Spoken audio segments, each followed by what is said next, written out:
May I coming sir? জি জি আসো। তুমি কি ইন্টারভিউ দিতে এসেছো? জি জি স্যার, আমি ইন্টারভিউ দিতে এসেছি। তোমার ফার্স্ট কোশ্চেন, এশিয়ার মধ্যে সর্বশ্রেষ্ঠ কবির নাম কি? রবীন্দ্রনাথ ঠাকুর। বাহ, খুব সুন্দর খুব সুন্দর। তোমার সেকেন্ড প্রশ্ন, আচ্ছা তাহলে বলো বাংলাদেশের একজন দেশপ্রেমিকের নাম।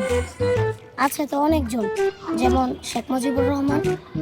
Genius genius. তোমার থার্ড নাম্বার প্রশ্ন, তাহলে বলো বাংলাদেশ কবে স্বাধীন হয়েছে? হওয়ার কথা ছিল 1948 সালে, কিন্তু হয়েছে 1971 সালের 16ই ডিসেম্বর। তোমার লাস্ট প্রশ্ন, বলো তো আকাশে কয়টি তারা আছে? ও, এটা তো জানা যায়নি, কিন্তু বিজ্ঞানীরা এটা নিয়ে গবেষণা করতেছে। গুড গুড, তুমি আসতে পারো। Okay sir. 2 hours later. কি ভাই ইন্টারভিউ দিলেন নাকি? হ ভাই, ইন্টারভিউ দিয়েছি। তো কি প্রশ্ন করলো? প্রশ্ন তো মনে নাই, কিন্তু উত্তরটি মনে আছে। তাহলে উত্তরটি কোন? রবীন্দ্রনাথ ঠাকুর, শেখ মুজিবুর রহমান। হওয়ার কথা ছিল 1948 সালে, কিন্তু হয়েছে 1971 সালে 16ই ডিসেম্বর। বিজ্ঞানীরা গবেষণা করছে। আচ্ছা আচ্ছা, ধন্যবাদ ভাই। আচ্ছা আমি যাই। মে আই কামিং স্যার? আসো। তোমার নাম কি?